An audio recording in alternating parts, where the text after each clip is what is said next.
Olá, então dando continuidade à nossa leitura do livro Sem Fins Lucrativos, Porque a Democracia Precisa das Humanidades, da Martha Nussbaum, vamos comentar hoje o capítulo 4, que traz por título Pedagogia Socrática, a importância da argumentação. O capítulo 4 estruturalmente está dividido em 3 partes. A primeira parte, da página 47 à página 56. A segunda parte, da página 56 à página 72. E a terceira parte, da página 72 até o final do capítulo, na página 57. Bem, eu gostaria de retomar a partir da referência que Martha Nussbaum faz às epígrafes de Sócrates e de Tagore. É muito importante, muito sugestivo que ela nos apresente em epígrafe um texto da Apologia de Sócrates, escrita por Platão, e um pequeno excerto de um comentário que Tagore fez sobre o problema da liberdade e da autonomia. Nós já havíamos feito esse comentário que a democracia para Sócrates possuía um grande valor, bem como para o indiano Tagore. Mas eu gostaria de destacar esta referência do Sócrates, em primeiro lugar. Escreve Platão em Apologia de Sócrates, o que teria dito, evidentemente, o próprio mestre, né? Eu sou uma espécie de tavão, por meio dos deuses inclinado à democracia, e a democracia é um cavalo grande e nobre, que se move lentamente e que é preciso cutucar para que desperte. A referência aqui é ao modelo de sistema de governo que Sócrates pretende criticar. Mas critica não porque o considere o pior de todos os sistemas de governo. Critica porque é lento demais. Mesmo assim, o define como um cavalo grande e nobre, que precisa ser cutucado, que precisa ser atiçado, como se fosse picado por uma mutuca, como dissemos. A grande mutuca, o grande tavão, que desperta a democracia, se chama espírito crítico e argumentação. Em torno disso gira toda a filosofia política pensada aqui como um elemento importante da discussão na filosofia grega antiga. Por outro lado, muito tempo depois de Sócrates, Tagore escreve: nossa mente não alcança a verdadeira liberdade adquirindo matérias de conhecimento e apoderando-se das ideias dos outros, mas formando seus próprios critérios de julgamento e produzindo suas próprias ideias. Novamente, entra em discussão, entra em tema a ser debatido a questão da verdadeira liberdade. A verdadeira liberdade que não depende única e exclusivamente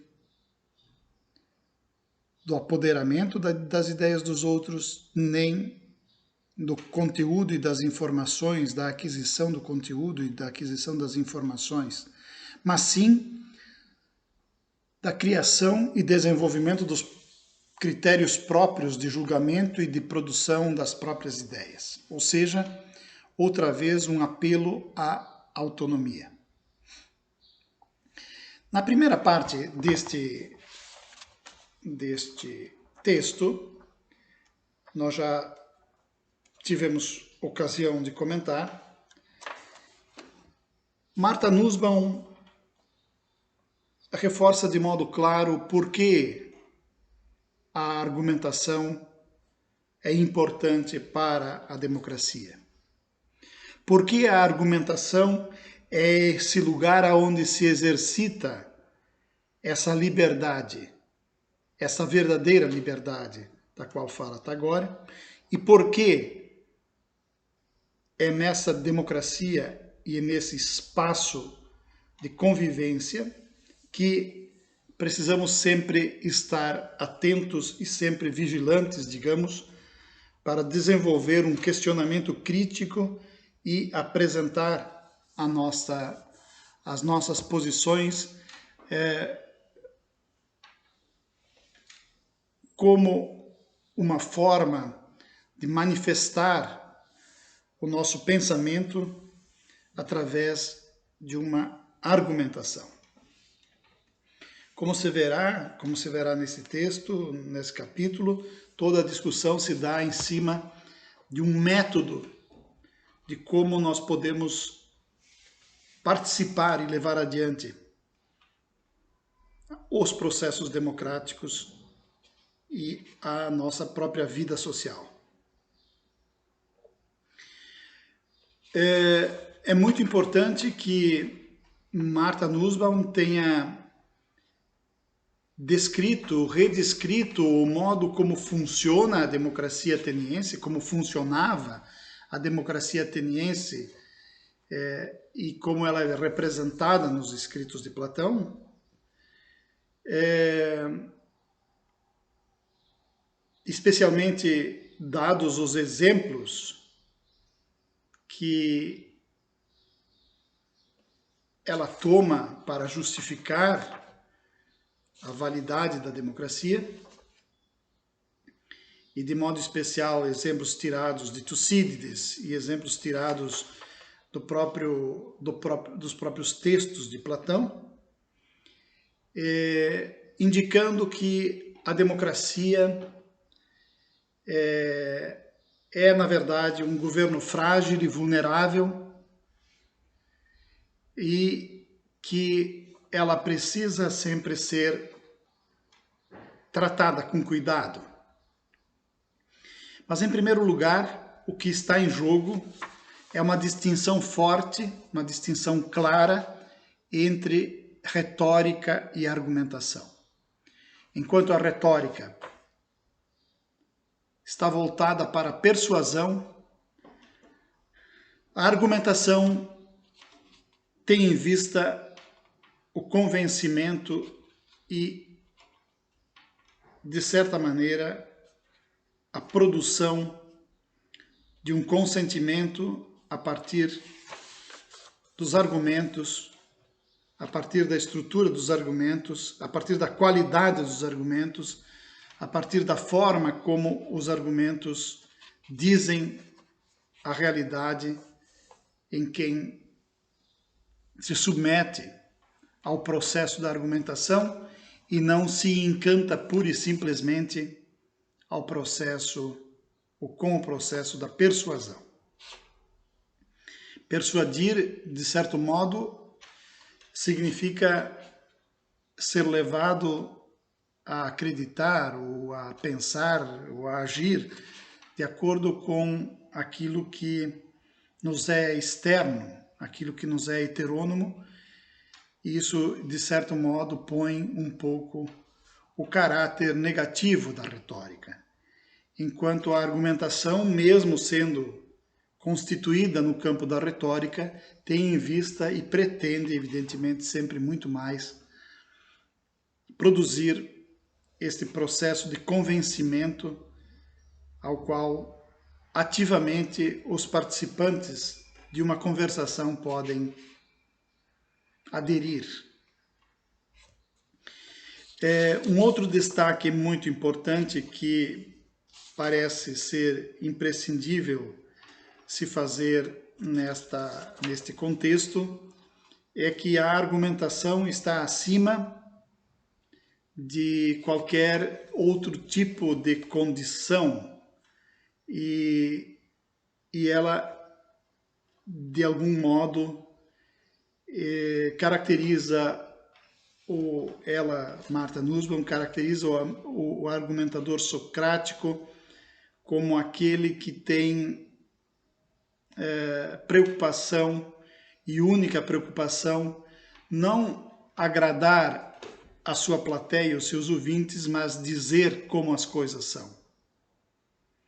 Por isso dirá Martha Nussbaum, classe, fama e prestígio não valem nada. A única coisa que conta mesmo é o valor que a argumentação tem. A única coisa que tem valor é a argumentação.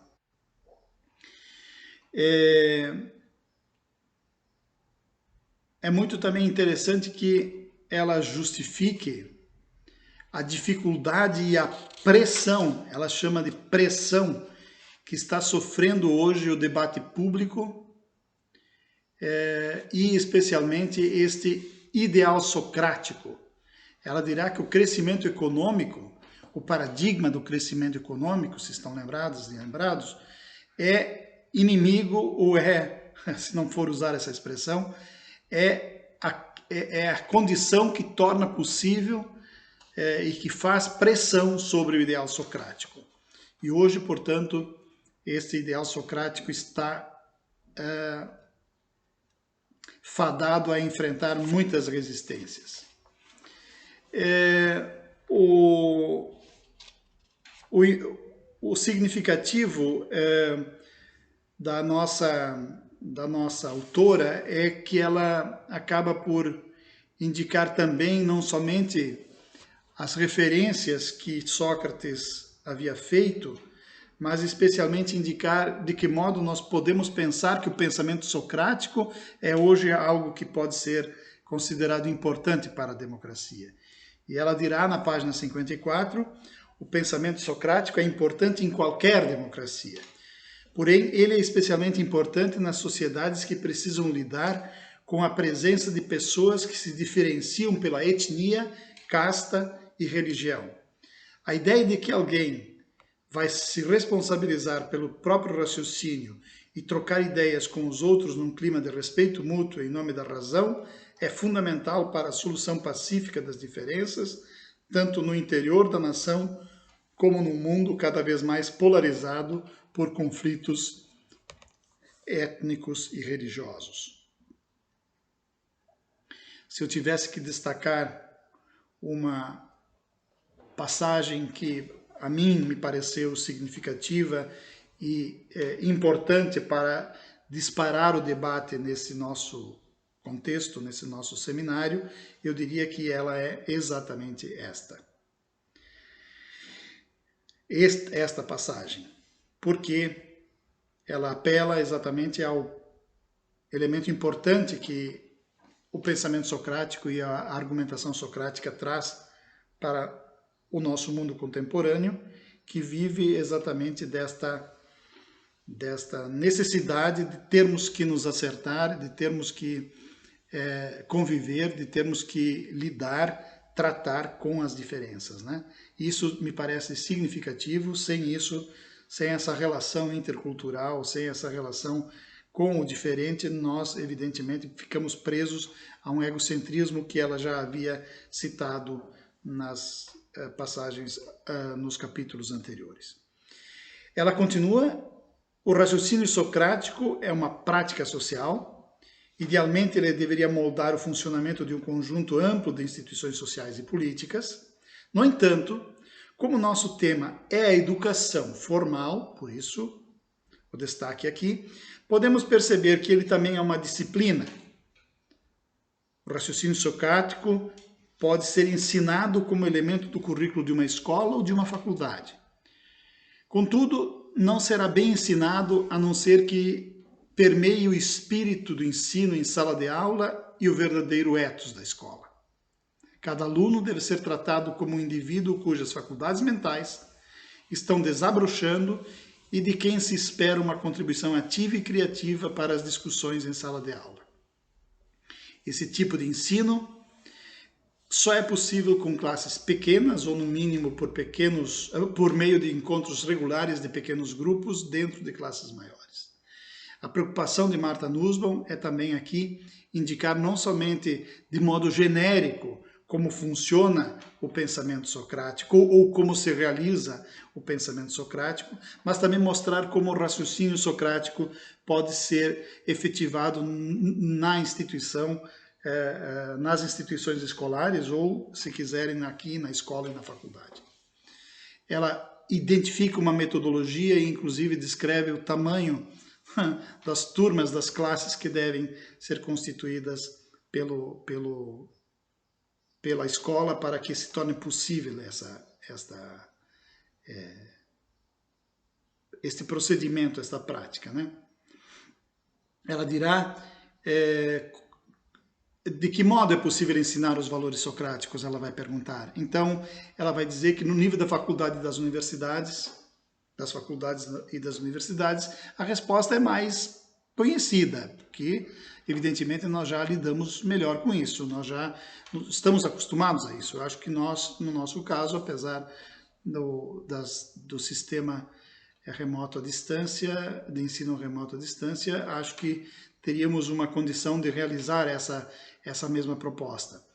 Como ponto de partida, o raciocínio crítico deve ser introduzido no ensino de muitos tipos de classe, no momento em que os alunos aprendem a investigar, a escrever, a argumentar, a analisar argumentos, etc.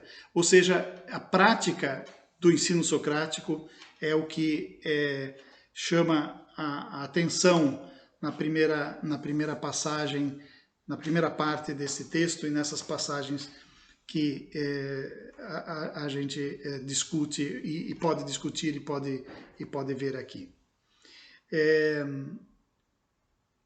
A segunda parte, o que significa para ela, talvez, que a primeira parte seja uma forma de introdução ao que virá depois e digamos assim, um apelo a que se desenvolva e se estimule o ensino do raciocínio socrático dentro da sala de aula ou dentro da escola, na educação de um modo geral, que se estimule o raciocínio socrático desde que tem início a educação das crianças. Aqui, eu diria que, para quem não conhece a filosofia antiga, e provavelmente todos vocês a conheçam, então não vou me demorar nisso, o raciocínio socrático é a estrutura que constitui o método maiêutico, que Sócrates utilizava como um método de conversação com os seus estudantes, com os seus discípulos. Sócrates acreditava que o desenvolvimento do conhecimento se dá mediante exatamente a realização de um processo que consiste na interação entre mestre e discípulo, num jogo, num processo que considera a pergunta do mestre e a resposta do discípulo como partes autoconstitutivas do método. Não seria possível, portanto, imaginar um Sócrates educador sem levar em consideração exatamente este aspecto da dupla constituição do processo argumentativo que entra nesse discurso que é o discurso pedagógico que Sócrates desenvolve no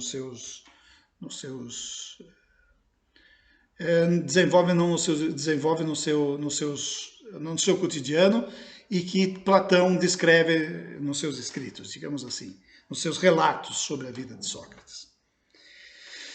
Bem, o segundo momento do texto diz respeito a uma breve excursão histórica, a uma breve ela vai chamar de digressão histórica, feita das páginas 56 a 72, ou seja, ocupa a maior parte do texto, que é uma descrição sobre as contribuições para a pedagogia feitas especialmente por Rousseau, Pestalozzi, Froebel, depois, na verdade, Horace Mann e, posteriormente, não somente Alcott, mas especialmente John Dewey. E uma das referências importantes aqui é exatamente essa tradição da educação que defende a argumentação socrática, que toma a argumentação socrática como base. Ela mesma dirá, na página 56, eu leio: nesse momento, devemos fazer uma pausa e refletir historicamente, uma vez que modelos valiosos de educação socrática têm sido desenvolvidos há muito tempo, como uma reação contra o ensino passivo numa grande variedade de países, e eles podem e devem permear nossa pesquisa. A análise dessa rica e ininterrupta tradição nos fornecerá pontos de referência para uma análise posterior e fontes teóricas para enriquecê-la. E nesse sentido ela começa fazendo referência exatamente a pensadores do século XVIII e, de modo específico, a Rousseau. Ela destaca que o Rousseau foi um dos grandes defensores da ideia de que a educação não poderia ter outro objetivo do que senão tornar o jovem autônomo, capaz de pensar de maneira independente e de resolver problemas práticos sozinho, sem depender de autoridade ou tradição. Ela acrescenta ainda: Rousseau defendia que a capacidade de rodar o mundo às suas próprias custas era um aspecto fundamental da transformação da criança num bom cidadão capaz de viver em condições de igualdade com os outros, em vez de torná-los seus servos. Consequentemente, a grande parte da educação do Emílio, esse personagem que o Rousseau descreve neste belo livro, é prática, e ele aprende fazendo, um ponto de referência de todas as experiências posteriores da educação progressista. Contudo, o elemento socrático também tem um papel de destaque, visto que nada é dito a Emílio por conta da autoridade do professor, mas ele tem de destrinchar as coisas sozinho, enquanto o professor apenas verifica e questiona. Ou seja, para Rousseau, no Emílio, o professor assume a posição socrática e está muito menos preocupado em transmitir conhecimentos, conteúdos e informações do que propriamente perguntar e questionar o que se está tomando como elemento básico do ensino e da própria discussão, né? O que aparece da educação de Rousseau também é como ele influencia, né, a nossa tradição educacional posterior e no modo como ele descreve o que seja uma boa escola, né? A boa escola que, via de regra, é aquela que ensina a autonomia. Só um elemento importante aqui de caracterização e de vinculação, eu gosto sempre de repetir, Rousseau e sua filosofia da autonomia está evidentemente associado ao todo o pensamento iluminista, inclusive o pensamento iluminista kantiano, que defende a produção de uma autonomia e que tenha na educação o campo da prática da liberdade, né? Eu diria que essas ideias são ideias que se reencontram tanto em Tagore, esse filósofo indiano muito importante do início do século XX, quanto em Paulo Freire, o autor muito controverso e discutido no Brasil atualmente como o grande pedagogo que assumiu essa posição, né? Por outro lado, ela dirá, Rousseau, embora não tenha fundado uma escola, deixou claras suas posições, que foram inclusive também tema de preocupação de um outro filósofo, ou melhor, de um outro pedagogo, talvez de um outro educador, o educador suíço Pestalozzi, que esteve mais preocupado com a prática do aprendizado repetitivo e da transmissão forçada de conteúdo, e que lutou exatamente contra este propósito da educação em reproduzir. Ele dirá que a educação, na verdade, tem como objetivo tornar a criança atuante e curiosa por meio do desenvolvimento de suas capacidades naturais, e isso significa que ela deve ser considerada capaz de desenvolver-se, né? Ela está colocada, digamos assim, a criança sempre diante de desafios, e diante desses desafios ela precisa de uma metodologia que nós hoje falamos de metodologia ativa, né? E que não se limite, digamos assim, a criança ao ensino repetitivo e à memorização. Então há também em Pestalozzi um socratismo, um certo elemento socrático, e como em Rousseau, ele também deu importância à solidariedade e à afeição. E ele inclusive dirá, o Pestalozzi, que o modelo socrático de educação é um modelo envolvente e cheio de vida, e ele é simplesmente marcado por um bom senso. Diz Martha Nussbaum, ao fazer referência a Pestalozzi, se o objetivo for treinar a mente e não produzir uma obediência típica de rebanho, então é importante que se apresente o modelo socrático de educação como uma proposta, né? Este pensamento socrático é também, digamos assim, característico da figura do professor, que adquire uma feição no sentido de que a própria relação, a relação de ensino e aprendizagem seja uma relação de solidariedade e de afeição, portanto seja uma educação, aspas, amorosa, no sentido lato da expressão. Ao estudarmos, diz ela, as propostas socráticas de Pestalozzi, nós podemos ter em mente o que ele escreveu aí num famoso romance, Leonardo e Gertrudes, que mostra, vamos dizer assim, onde é possível desenvolver a educação como uma prática e um incentivo à curiosidade, né? Ele dirá, a educação elitista não é o que nós pretendemos uma educação participativa e democrática, e isto significa que isso se realiza mediante um certo despertar intelectual, despertando competências práticas que são próprias do período em que é possível começar a se desenvolver o ensino, educar os meninos e as meninas de todas as classes sociais, dirá ele, tratando-os como iguais e ensinando-lhes competências práticas úteis, né?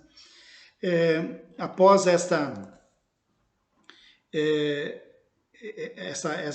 relação metodológica, digamos, ele ainda insiste, o Pestalozzi, que o amor familiar é a fonte e o princípio inspirador de toda a verdadeira educação.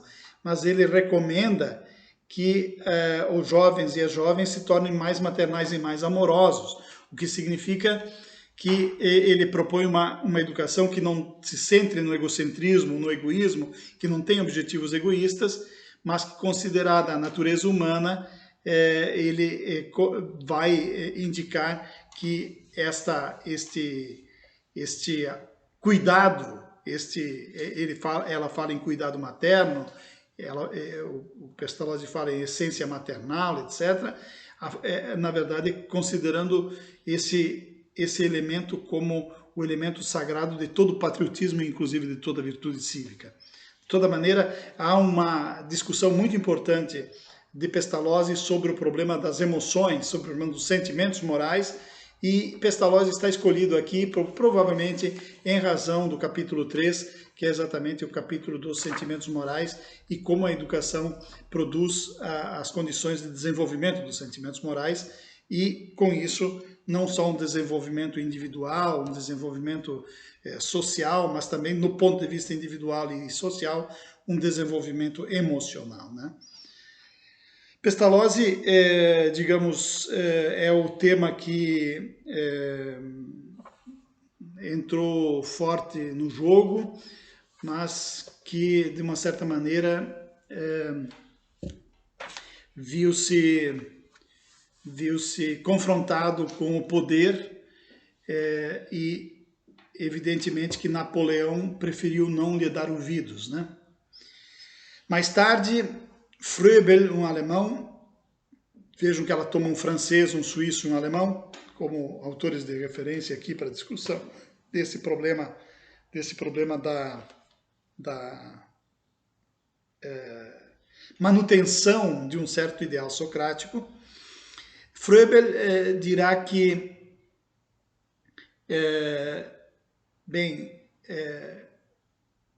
seguindo no espírito do Pestalozzi, Froebel mostra que as crianças podem desenvolver num clima lúdico e afetuoso a sua própria personalidade de acordo com o espírito socrático, e essa atividade, essa defesa da atividade cria exatamente essa condição de permitir que elas desenvolvam a si próprias, né? Como Pestalozzi dirá Martha Nussbaum, Froebel tinha uma profunda aversão pelos modelos tradicionais de educação, que consideravam as crianças como recipientes vazios, dentro dos quais a sabedoria dos tempos seria despejada. Leia-se também Froebel, poderia ser citado como antecessor de Paulo Freire, questiona a educação bancária, aspas. Froebel acreditava que a educação deveria concentrar-se em extrair e cultivar as competências naturais da criança por meio de jogos e brincadeiras estimulantes, incentiva muito o lúdico, e ele mostra que a ideia do jardim de infância é simplesmente a ideia de um lugar onde a criança aprende e desabrocha por meio de brincadeiras, né? Froebel tinha muitos pontos de vista místicos, acerca, inclusive, das propriedades dos objetos físicos, né? E isso não tem como não perceber, também em outros autores, o próprio Rousseau era muito místico, porque acreditava em forças da natureza e esses aspectos importantes, né, que constituem o pensamento simbólico, né. Froebel acaba por se pôr como um referencial importante, porque mostra exatamente que a ideia central da educação é fazer com que as crianças, da educação escolar, as crianças aprendam a desabrochar, a expressão é a florescer, né?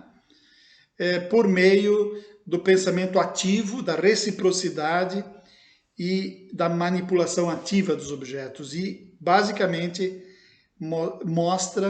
Froebel mostra que toda a agressividade é uma reação a uma certa impotência natural e que ela desaparecerá por si só quando as crianças aprenderem a lidar com o mundo que as rodeia, enquanto sua capacidade natural de sentir compaixão e de agir com reciprocidade será ampliada.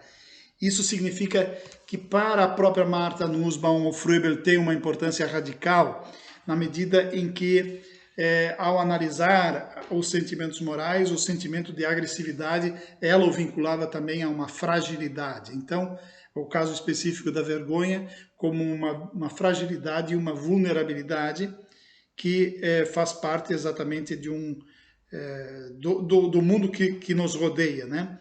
E saber lidar com isso é aprender, digamos assim, a superar a condição de vulnerabilidade.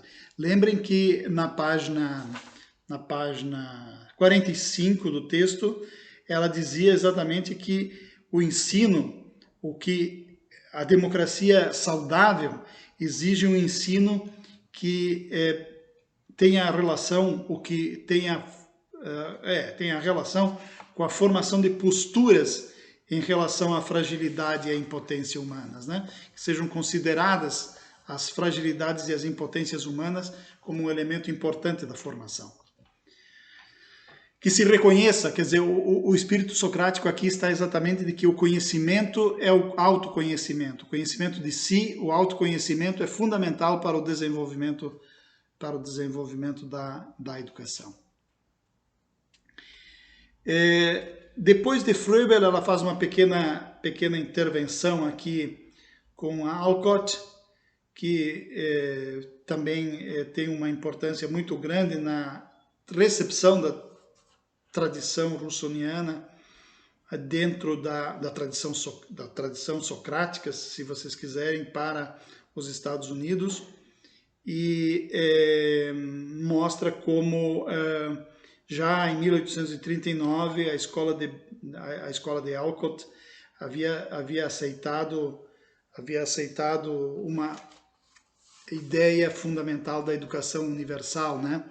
Mas que a prática pedagógica era essa prática feita mediante esse jogo de perguntas e respostas, né?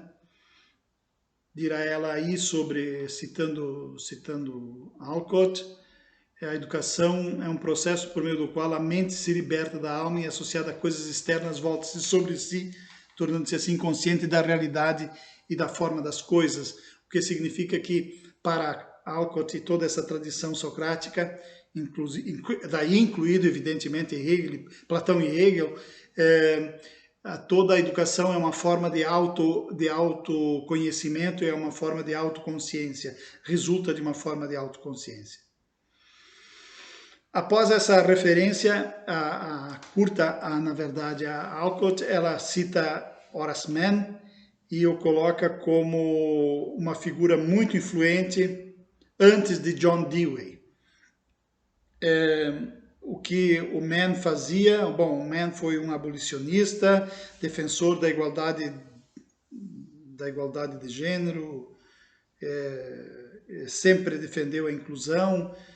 Ele gostava de dizer que a educação deve ser gratuita para todos, levava as coisas a sério, dizia que as bibliotecas deveriam estar acessíveis a todos, em todos os lugares, em todos os estados, em todas as cidades, e ele estava sempre a favor, digamos assim, por um alto padrão de ensino, frequentadas por alunos que também não pertencessem às elites. Então, só nesse aspecto, digamos assim, Horace Mann é um autor a ser revisitado e estudado. Um reformador que detestava o aprendizado meramente repetitivo. Suas reformas estavam intimamente ligadas a uma concepção igualitária e inclusiva de democracia. Segundo ele, nenhuma democracia pode durar a menos que seus cidadãos sejam instruídos e atuantes. A democracia, portanto, precisa da boa formação. Ele era um radical em matéria de inclusão, insistindo que todas as crianças recebessem a mesma educação, independente de raça ou gênero, numa tentativa importante de erradicar as diferenças de classe e mesmo na isonomia salarial entre professores e professoras, o que era muito significativo dentro do contexto da metade do século XIX nos Estados Unidos.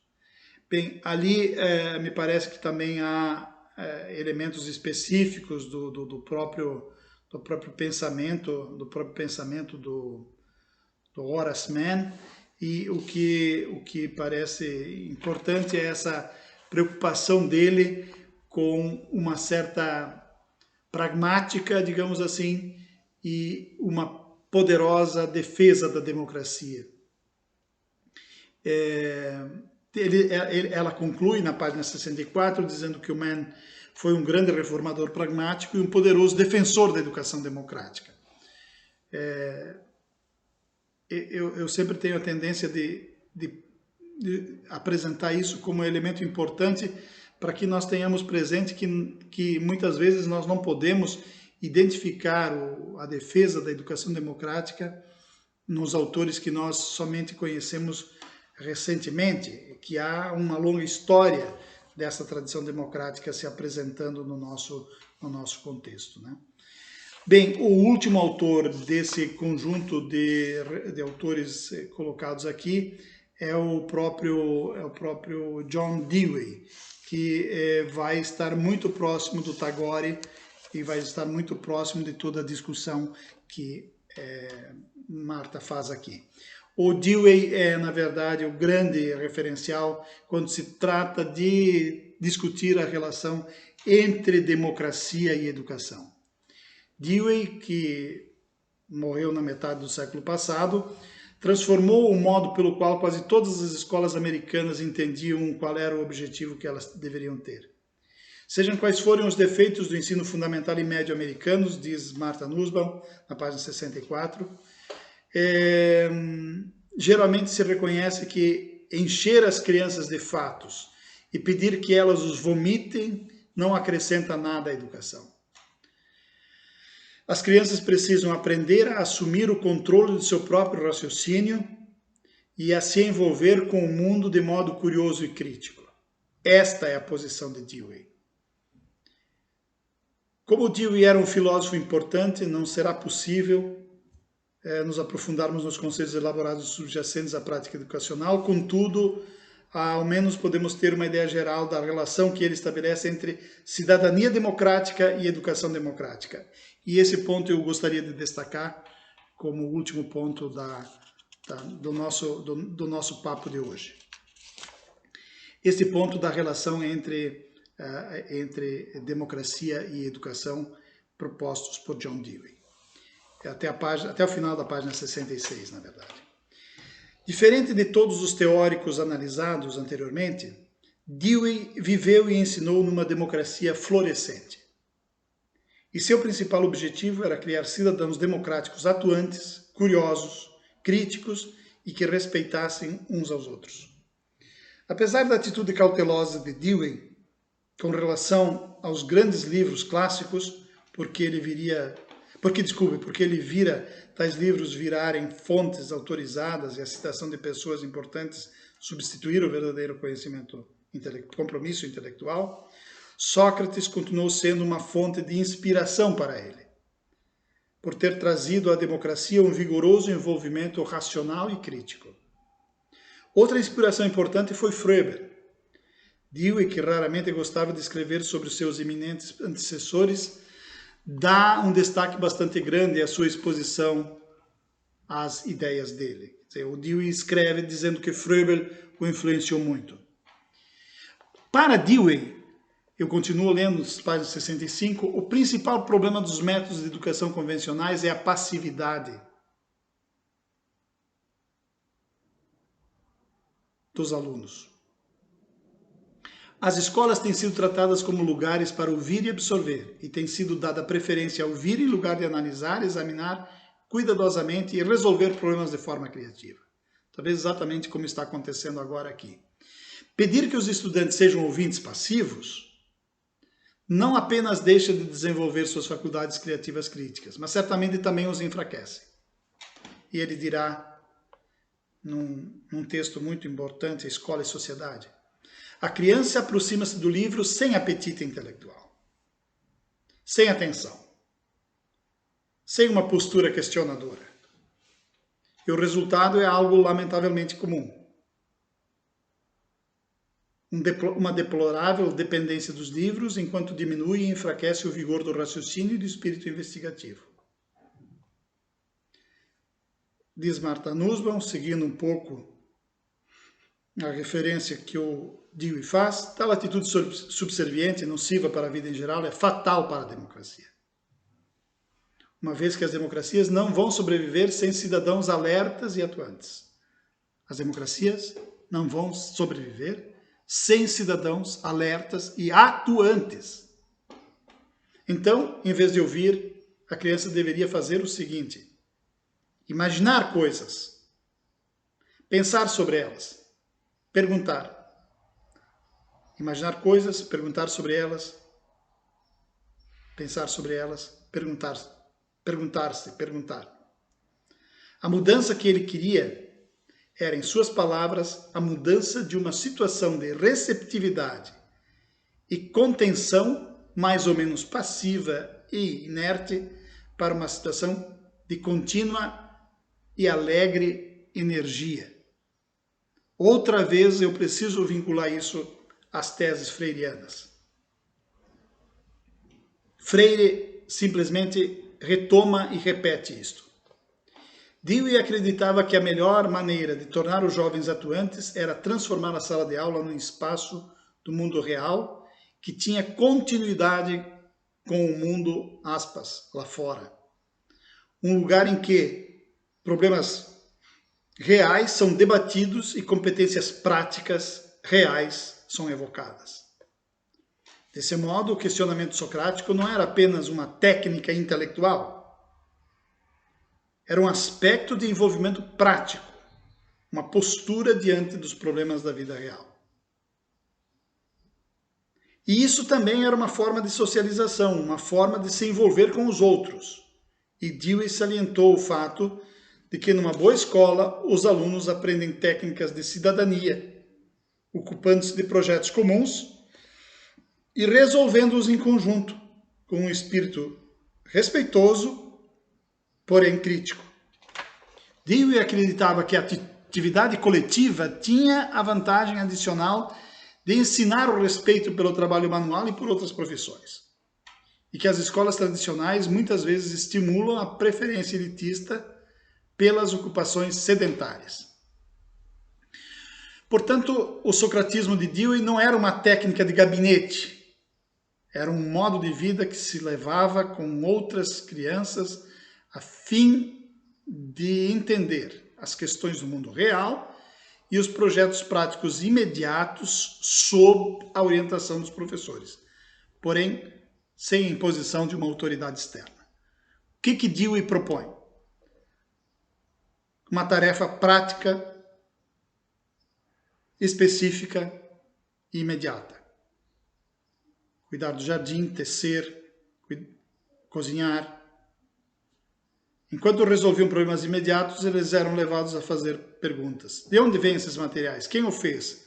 Por meio de que tipo de trabalho eles chegaram até aqui? Como deveríamos refletir acerca da organização social dessas formas de trabalho? Por que é tão fácil preparar o algodão para tecer? Como esses exemplos práticos interagem com o trabalho escravo? Etc, etc, etc. Coisas tiradas dos textos de Dewey. Resumindo, o questionamento socrático surge de um acontecimento real. No caso específico do Platão, no caso específico de Sócrates, era o problema da injustiça. Ao mesmo tempo, ao aprender que a produção do fio de algodão está relacionada a todas essas questões complicadas, as crianças entendem o significado complexo do próprio trabalho manual e aprendem a ter uma nova postura perante ele. Acima de tudo, as crianças estão aprendendo por meio de sua própria atividade social, não por meio de uma recepção passiva. Desse modo, elas moldam e aprendem a cidadania.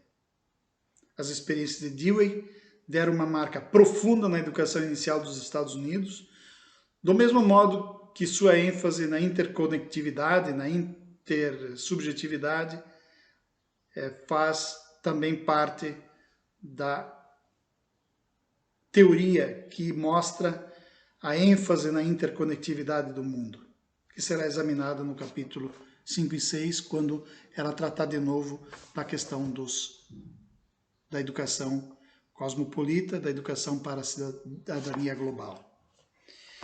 O que eu quero dizer com isto é que vocês já perceberam, evidentemente, esses autores que ela fez referência fazem parte de uma tradição que, evidentemente, não abre mão de considerar inteligentes e capazes, as crianças, os estudantes em geral, e, em segundo lugar, de promover a educação através de um questionamento e de uma postura ativa, de participação no desenvolvimento do próprio ensino, né? Nós estamos agora chegando aos 45 minutos, aos 50 minutos dessa minha intervenção para complementar a interrupção da aula passada. Eu fico por aqui, agradeço vocês e na semana que vem vamos continuar com o comentário da parte final desse capítulo. Quem quiser escrever algo sobre exatamente essas ideias está convidado a fazê-lo e eu agradeço muito a participação de vocês neste curso, neste programa. Muito obrigado.